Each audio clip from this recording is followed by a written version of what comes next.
closed captioning brought to you by Ag Promo Source. Together we grow. Learn more at agpromosource.com. Welcome back to Farm Factor. Daryl Peel discusses the recent turmoil in cattle markets and what the markets have done to recover. The cattle market evolves, sometimes abruptly, in response to dramatic events. Effects of the COVID-19 pandemic were foreshadowed late last summer. We obviously have, short-run impacts, like the fire in Kansas in August of 2019. What that really illustrates to me is just how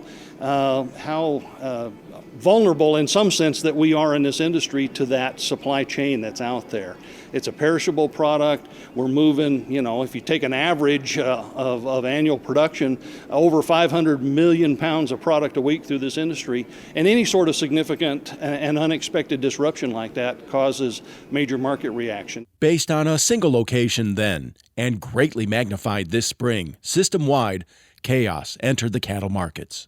It generated a lot of discussion, obviously, about what happened both on the wholesale meat side, what happened to cutout values and implications for packer margins, at least for a brief period of time, as well as on the supply side in terms of fed cattle. So it did a lot of things that people talked about. It also illustrated very well how markets work, and markets will fix a very severe shock like that, but sometimes the way it gets done is in a way that we're not really very happy with. While Congress looks into legislation to address the unhappiness, Peel says there are still bright spots in the market, from exports to quality improvement and new products. People that had never used Prime now found that it was available.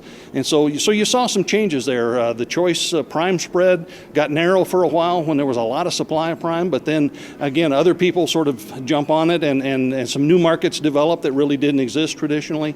And so again, those are all the kinds of dynamics that really play into this broader discussion of what's going on with demand in terms of quality as well as across different products.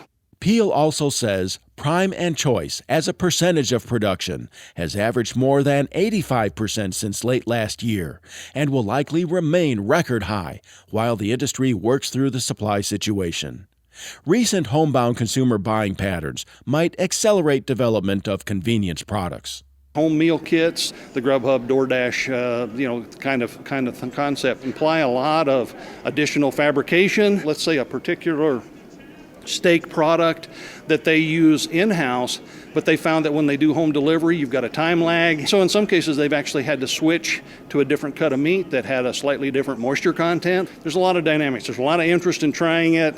I think there's some real questions in some cases about the follow-through demand on those markets, either from a quality standpoint or from a price standpoint or whatever. And so that changes some of those price relationships that they have counted on historically, especially seasonal price patterns.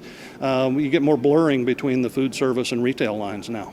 Regardless of ongoing or pending changes, the dynamic beef cattle markets will adjust. I'm Bob Cervera. Stay with us. We'll be back after the break with Plain Talk.